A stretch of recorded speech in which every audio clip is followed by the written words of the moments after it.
ఏపీలో ఎలక్షన్స్ సమీపిస్తున్న క్రమంలో ఇప్పుడు ఎన్నికల మేనిఫెస్టోలో అటు ప్రజల్లోనూ ఇటు ప్రధాన పార్టీల్లోనూ చర్చనీయాంశాలుగా మారాయి. ఈ క్రమంలో ఈరోజు వైఎస్ఆర్సీపీ విడుదల చేసిన మేనిఫెస్టోపై మిశ్రమ స్పందన వస్తోంది. తాడేపల్లిలోని వైఎస్ఆర్సీపీ కేంద్ర కార్యాలయంలో పార్టీ అధినేత ముఖ్యమంత్రి వైఎస్ జగన్మోహన్ రెడ్డి మేనిఫెస్టోను ఆవిష్కరించారు. 2024 ఎన్నికలకు సంబంధించి కేవలం 2 పేజీలతో మేనిఫెస్టోను విడుదల చేశారు. ఉన్న సంక్షేమ పథకాలకే నిధుల పెంపుపై జగన్ ప్రధానంగా దృష్టి సారిస్తూ 9 ముఖ్యమైన హామీలతో మేనిఫెస్టోను రూపొందించారు. ముఖ్యమంత్రి ఈ మేనిఫెస్టోలో కీలక హామీలిచ్చారు. మహిళా ఓటింగ్ పైనే గురిపెట్టారు. పలు పథకాలను విస్తరించారు. ఇప్పటి వరకు ఇస్తున్న మొత్తాన్ని పెంచారు. చేయగలిగిందే చెబుతానని, చెప్పిందే చేస్తానని జగన్మోహన్ రెడ్డి స్పష్టం చేశారు. అమ్మ ఒడిని 15,000 రూపాయల నుంచి 17,000 రూపాయలకు పెంచారు. రైతు భరోసాను 17,000 రూపాయలకు పెంచుతూ ఏడాదికి 80,000 రూపాయలు అందేలా హామీ ఇచ్చారు.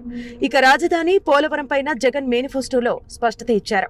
విశాఖపట్నం పరిపాలన రాజధానిగా కొనసాగుతుందని ముఖ్యమంత్రి జగన్ మేనిఫెస్టోలో ప్రకటించారు. ముందు నుంచి చెబుతున్నట్టుగా అమరావతి శాసన రాజధానిగా కొనసాగుతుందని చెప్పారు. కర్నూలు న్యాయ రాజధానిగా చేస్తామని చెప్పారు. ప్రతి నగరంలోనూ అభివృద్ధి జరుగుతుందని హామీ ఇచ్చారు. ప్రస్తుతం అందిస్తున్న పెన్షన్ 3,000 రూపాయల నుంచి 3,500 రూపాయలకు పెంచుతామని హామీ ఇచ్చారు.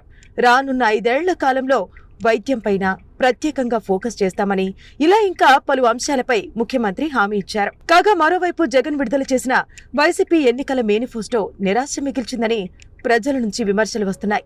అభివృద్ధి, మౌలిక సదుపాయాల కల్పన, ఉద్యోగాలపై దృష్టి పెట్టలేదని అసంతృప్తి వ్యక్తం చేస్తున్నారు. పింఛన్లను 3,000 రూపాయల నుంచి 3,500 రూపాయలకు పెంచుతామని, అది కూడా 2 దశల్లో చేస్తామని జగన్మోహన్ రెడ్డి హామీ ఇచ్చారు.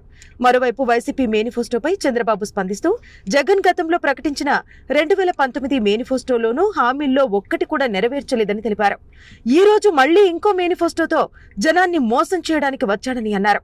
ఇదే సమయంలో జగన్ నెరవేర్చని హామీలపై చంద్రబాబు ఓ వీడియో విడుదల చేయడం ప్రాధాన్యత సంతరించుకుంది.